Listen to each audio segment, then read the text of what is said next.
Good day and welcome to One-on-One Maths Private Tutors.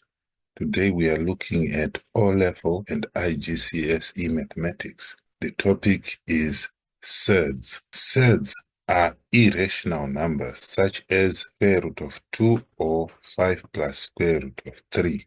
Numbers such as square root of 36 are not surds since 36 is a perfect square.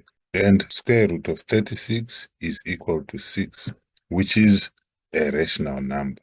So any square root that does not result in an integer is a surd. Surds can be expressed in the form a plus b square root of c, where a and b are rational numbers and c is an integer that is not a perfect square. Surds can often be simplified by using the result square root of a times b is equal to square root of a times square root of b. This result can be demonstrated by using square root of 36. We know the square root of 36 is equal to 6, but we can say 36 is equal to 9 times 4. So square root of 36 is equal to square root of 9 times 4, which is equal to the square root of 9 times the square root of 4. The square root of 9 is 3, and the square root of 4 is 2, which will give us 6, which is the same as that. Now let's look at this example. Simplify square root of 50. So the idea is to look for as large a factor of the number as possible, which has an exact square root. For example, here 50 is equal to 25 times 2. 25 is a perfect square, so we can say square root of 50 is equal to square root of 25 times 2, which is equal to square root of 25 times square root of 2, which will give us square root of 25 is 5 times square root of 2 is an irrational number, so we just put it as square root of 2, which can be simplified as 5 root 2.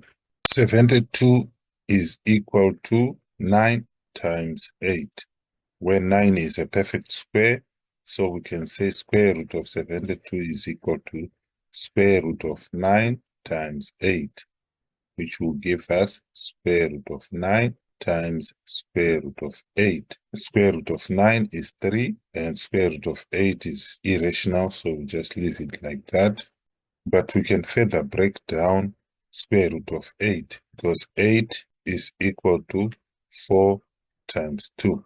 So we can say this is equal to 3 times the square root of 4 times 2, which is equal to 3 times the square root of 4 times the square root of 2. Square root of 4 is 2, so we can say 3 times 2 times square root of 2, which we can simplify to give 3 times 2 is 6 square root of 2. So that is our final answer. So we continuously break down into factors that are perfect squares. Let's look at this question. Simplify square root of 12 times square root of 27. 12 is equal to 4 times 3. 4 is a perfect square, so we can say this is equal to square root of 4 times 3.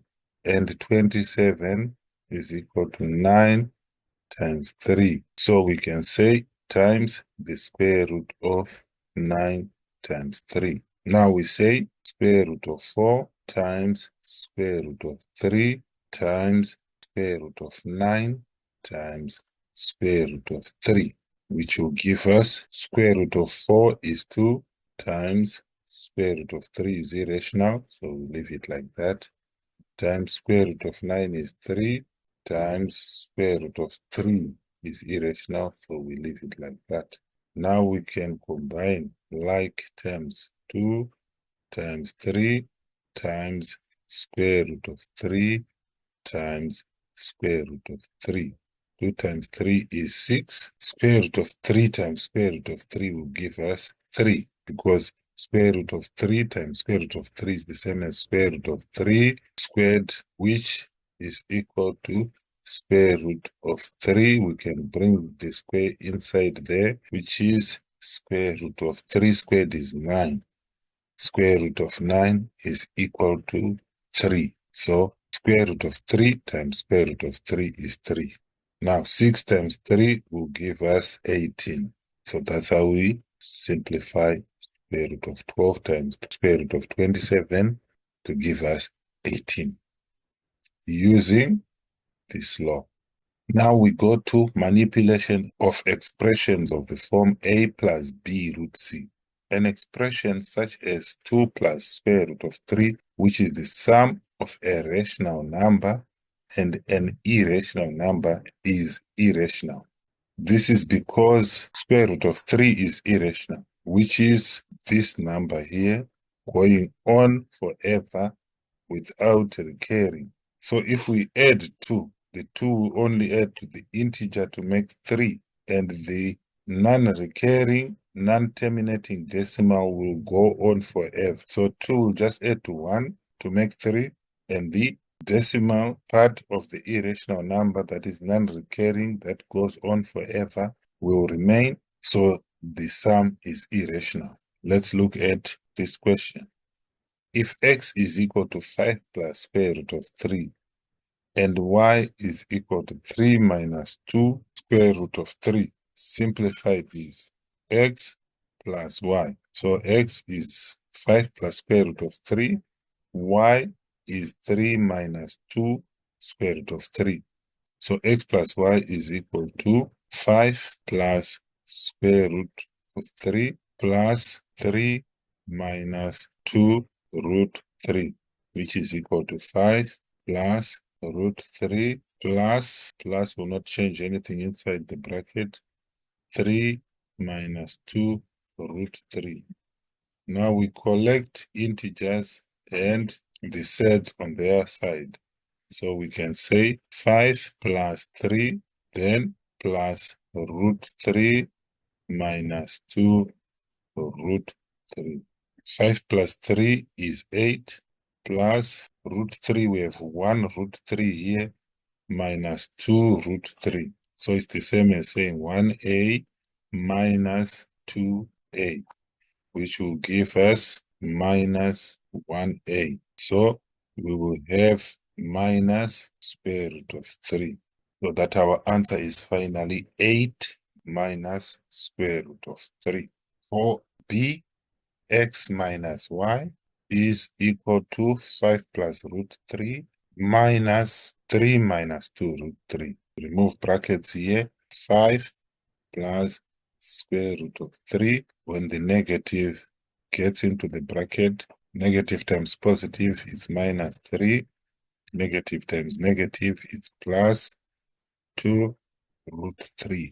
Collect integers and surds on their own. So we'll have 5 minus 3 and plus root 3 plus 2 root 3. 5 minus 3 will give us 2 root 3 plus 2 root 3. It's like 1a plus 2a, which will give us 3a. So root 3 plus 2 root 3 will give us 3 root 3.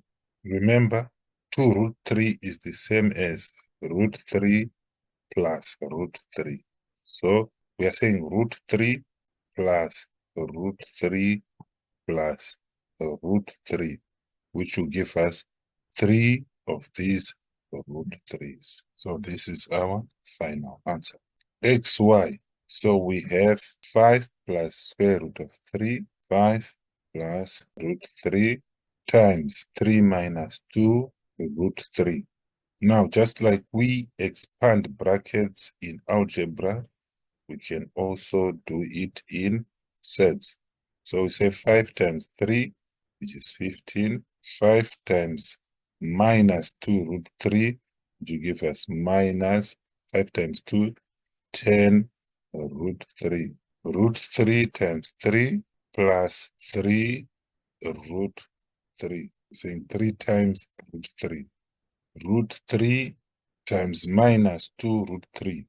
So we're saying root 3 times minus 2 root 3, which is the same as saying root 3 times minus 2 times root 3. You can rearrange here to say minus 2 times root 3 times root 3.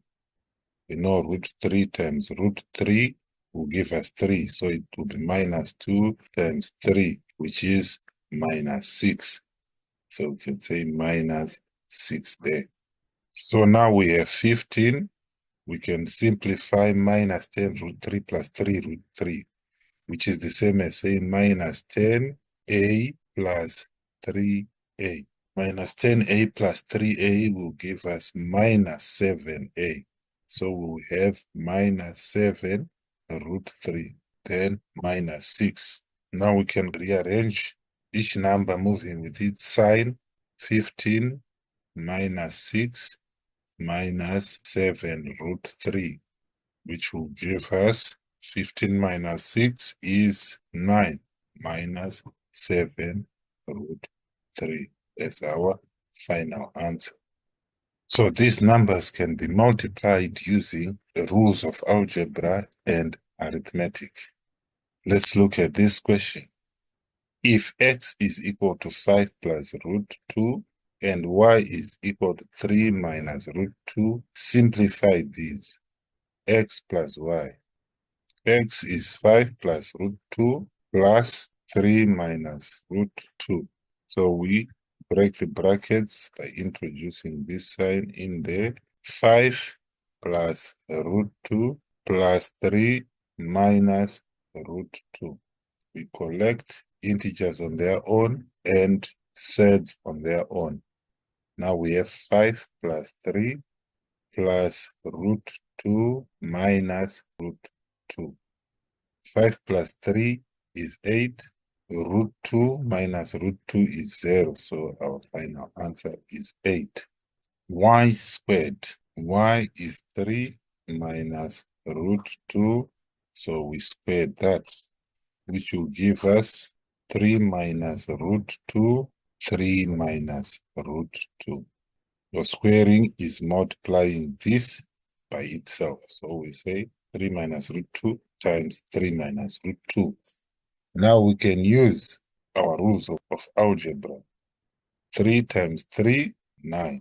3 times minus root 2 minus 3 root 2.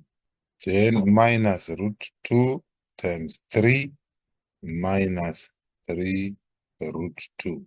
Minus root 2 times minus root 2. Minus times minus will give us a plus. Root 2 times root 2 will give us 2. Now we have 9 minus 3 root 2 minus 3 root 2 is similar to minus 3a minus 3a, which will give us minus 6a. So we'll have minus 6 root 2 plus 2. Now we can collect integers and say 9 plus 2 minus 6 root 2. Remember, every number moves with its sign. 6 root 2 moves with minus, 2 moves with its plus. So we can rearrange when we are adding or subtracting, which will give us 9 plus 2 is 11 minus 6 root 2. Thank you.